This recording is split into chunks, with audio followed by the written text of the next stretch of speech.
Hello, everybody. Welcome to Big Muddy Shorts. And more importantly, welcome to December. We made it, everybody. December 2020. We survived. We made it this far. We can do it. Just one more month. I believe in us. We can make it through. And 2021 has to be better, right? Come on. Tonight's Big Muddy is the theme is Eventuality.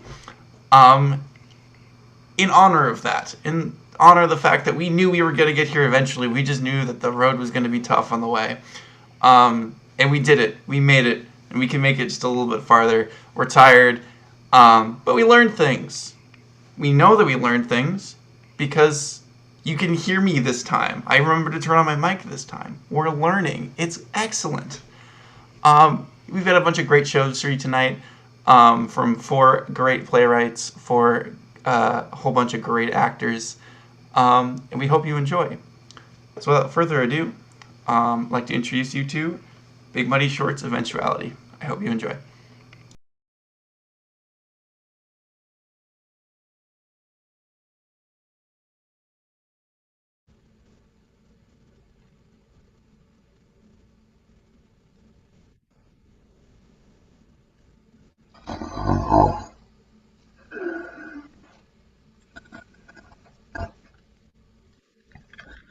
Hello? Oh, hi. Yes. Yes, I have a question, yes, about my utility bill. You see, the last few months, the charges, they have been so high. I'm certain we're not using that much oxygen. I see. Why are the rates going up? Uh-huh. Yes, I understand that it's forest fire season, and that will affect the cost of oxygen right now, but still, it's risen about 10% in the last 2 months. Yes. Yes, I've heard about the rise in nitrogen and phosphorus from, what was it, the agricultural operations affecting the plankton levels in the ocean, but I don't live near the ocean. Yeah, I live in a gated community in a low radiation zone in the suburbs of Indianapolis. Oh, I see. I wasn't aware of that. But while I have you, I wanted to see if you could send someone around to check out my meter. I think it is broken. It's getting maximum oxygen levels, but lately I have been getting shortness of breath, even when I'm not doing anything, like just when I'm taking the trash to the incinerator or carrying a basket of laundry to the machine. Oh, and headaches all the time, like this dull throbbing nonstop. And my daughter, she's been having rapid breathing and chest pain. Yes, I've been following the advisories for the air quality index in my area and wearing proper gear when entering and exiting the premises. Look, my husband's blood pressure has been through the roof, and all of us, we've been having trouble sleeping. Oh, and dizziness, not to mention feeling confused and forgetful, like our minds are foggy. Our cat is listless. He does nothing but sleep. Yes, I know cats sleep an average of 12 to 16 hours a day. Only all he does is sleep now, and when he does move, he isn't very coordinated. Oh, and my daughter has complained of her heart racing, just beating so fast for no reason. No, we haven't eaten any expired ration packets. You don't get headaches, shortness of breath, rapid breathing, and chest pain from expired ration packets. No, I am not a medical doctor. Are you? So you are programmed with the latest in advanced medical services. Okay, look, I've checked with the pulse oximeter, and my oxygen levels are at 90%, which is well below normal. No, I don't have any underlying health conditions, and neither does my family. Yes, all of the air ducts have high-efficiency particulate air filters. Yes, my house is oxygen-proof. Yes, we do our annual inspections to make sure the home is properly sealed. Look, we live in a certified contamination containment globe.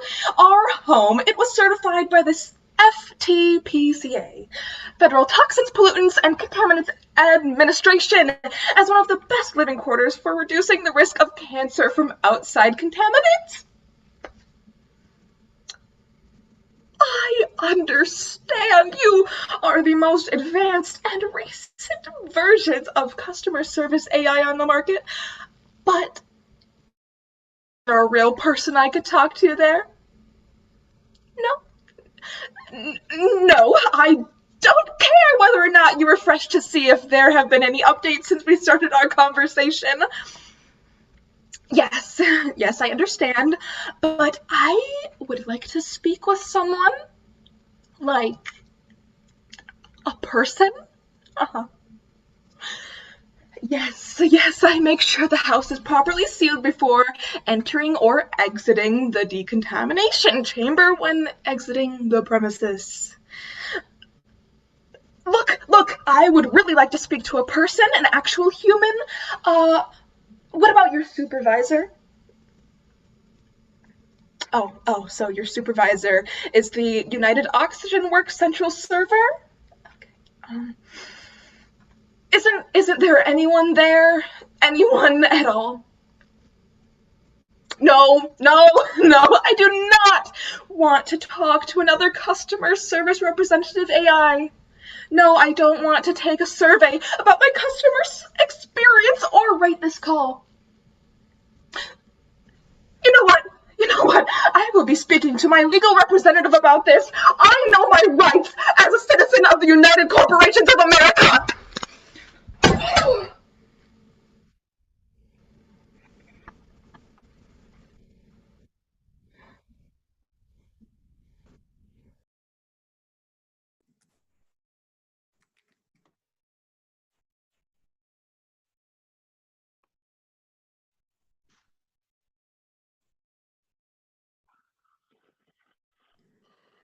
If this is such a great plan, Dad, how come you couldn't get us seats next to each other on the airplane? I didn't buy the tickets early enough, kiddo, okay?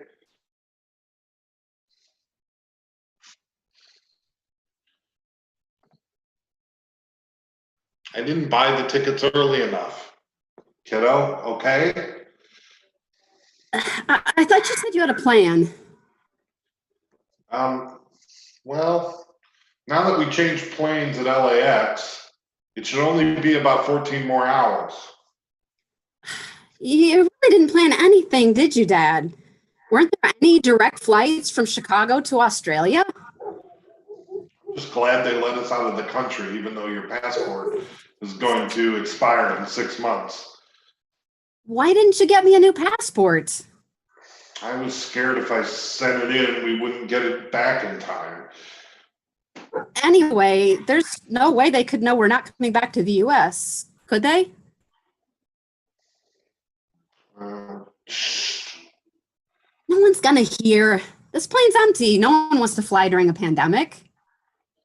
Still, we shouldn't talk about it. Not until we're there. Isn't that the Pacific Ocean under us? So, It's not like they're going in the plane and kick us off. funny. And they're not going to turn the plane around. Give your old man a break, okay? I'm doing the best I can. And this is your idea of a plan. That's sad. Really, kiddo, I don't need this. I'm turning my life upside down here. Just be glad I got you out of Chicago before the riots you kids started really got out of hand. Uprisings? I don't want to get into this. They were uprisings because the Supreme Court overturned the election. Okay, whatever. He lost by millions of votes, but the judges he put on the Supreme Court get to decide that he actually won. What was I supposed to do? Just stay at home? Of course I was part of the uprisings. You can't say that. Even on an empty plane, what if somebody... Oh, God. Here comes the flight attendant. Just play it cool. I am cool. Stop talking, please. I got this, Dad. Excuse me, ma'am. Did my dad order vegan meals for me? Ugh, of course he didn't. Do you have any? Thank you. You didn't get vegan meals for me on a 14-hour flight, plus the 5 hours it took to fly to Los Angeles and the 2-hour layover, and you couldn't even plan on me being able to eat? Okay, I get it. I'm sorry.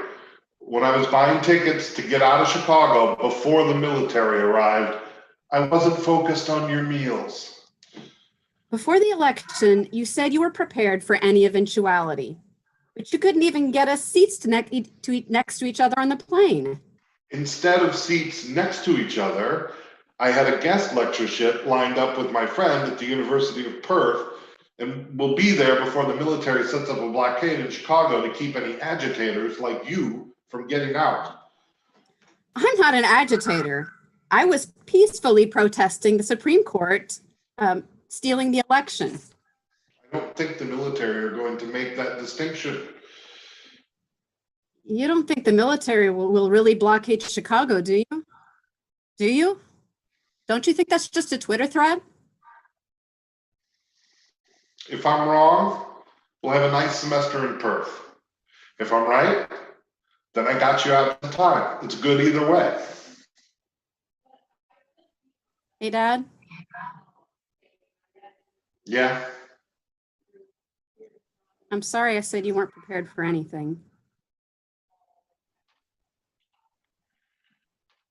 we'll try to get you a vegan meal, okay? The plane's empty. They must have one somewhere.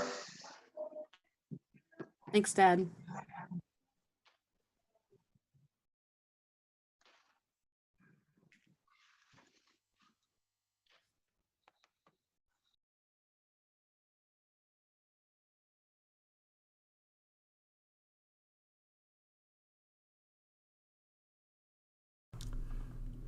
Okay, alright, Dustin.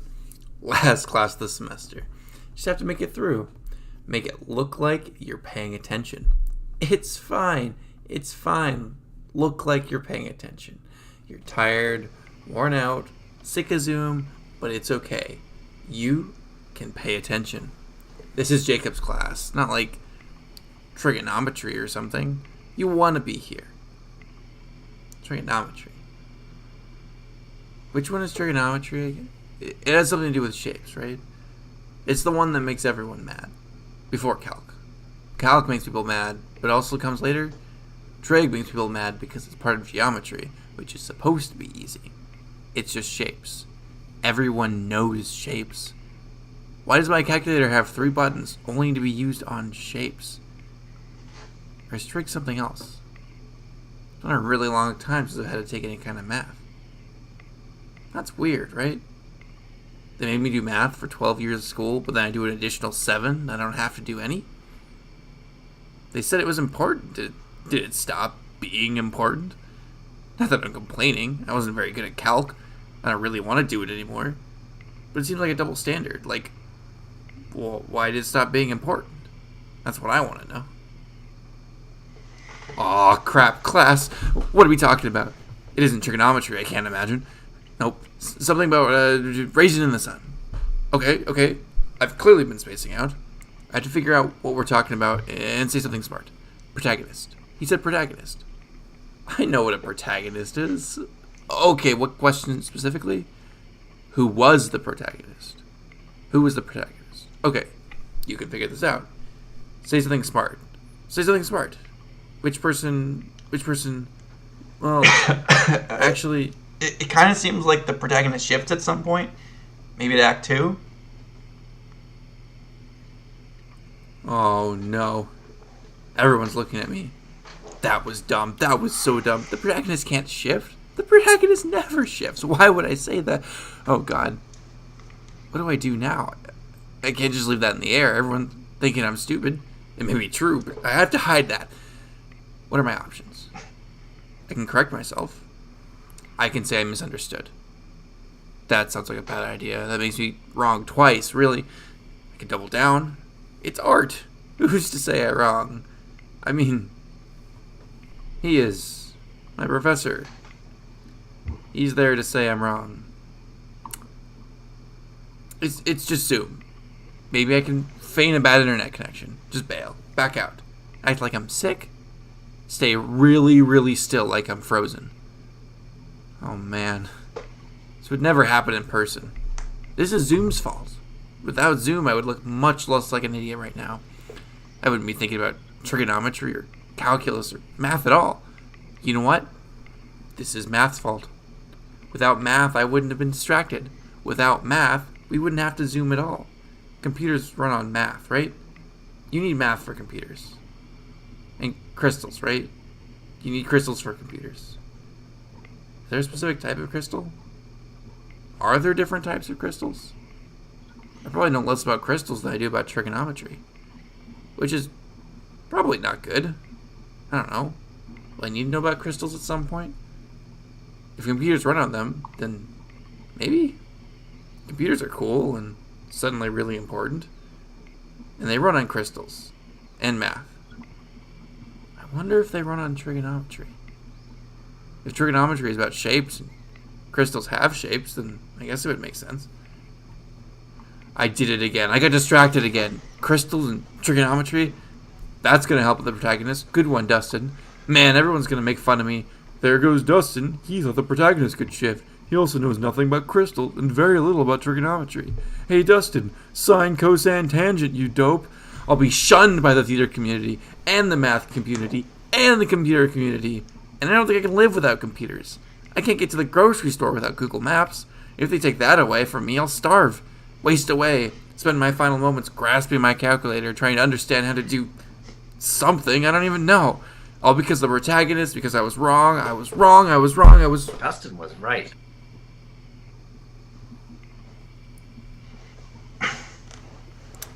Knew it. Knew it the whole time.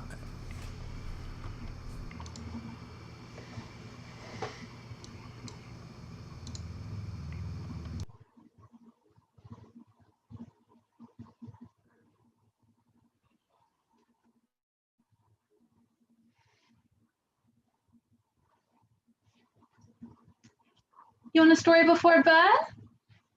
I think this is one you'll like. Look, see here? Ooh, the cat on the cover looks just like you. Let's see. Here we go. Alice was fast asleep, dreaming of all the things women dream about. A category mostly consisting of very wide bra straps and very nice paychecks. When it happened, the darkest pain entered her body. See? Curse of all curses, stab of all stabs, her cat stepped firmly on the center of Alice's left breast. Now, art has for centuries painted the breast as a thing of beauty. The teats that gave the great hero suck and their admirers something to which they could aspire. They have been compared to a menagerie of rodents and insects and tree fruits. What art has failed to do in depicting the human breast is to say what truly lies underneath.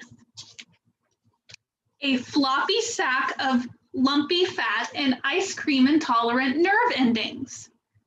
So when Fluffball stepped down onto one of Alice's breasts, one of those fat lumps collided with one of those nerve clusters, and she nearly let out a scream that would have toppled the Great Wall, would have erupted Yellowstone, would have stamped the word planet forever onto Pluto's surface.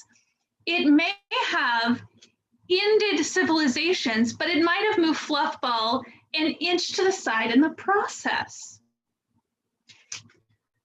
That would have been worth it, but alas, Alice, suffered from sleep paralysis. She lay unblinking, staring straight into the eyes of her befuzzed assailant. Her soul, though nearly descended into the depths of hell, reached out to the feline and pleaded for mercy, offered to say 10 Hail Marys and even learn what a Hail Mary was. Fluffball leaned down, licked Alice's nose, and then set a second paw down by the first. Alice switched her tactics. With her eyes, she made sure Fluffball knew that failure to move would result in a slate of horrors. There would be no chin scratches for weeks. Food would be placed out late. Window blinds, they would stay closed. Fluffball seemed to regard these threats in earnest. He looked up to contemplate the exchange and, with a sneeze, moved his hind legs to perch directly behind the forepaws. Well, the pain was so immense that it broke Alice's paralysis. She shot up, perhaps misjudging the force of her exertion by a smidge, sending Fluffball soaring up through the ceiling, through the roof, through the atmosphere, and onto the loading dock of the International Space Station. And that, dear ones, is why there are no mice in space. It is also why no one has seen or heard from Fluffball since then.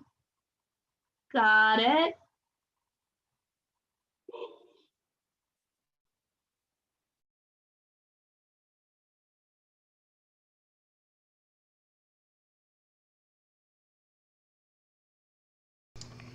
All right.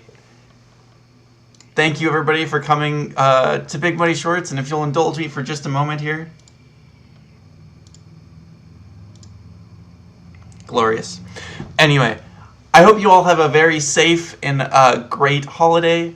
Finish 2020 strong. And we'll see you again next semester for more theater like this, and hopefully more theater in a broader spectrum as we learn how to do more of the Zoom stuff. Thank you all for watching, and have an amazing night. Thank you.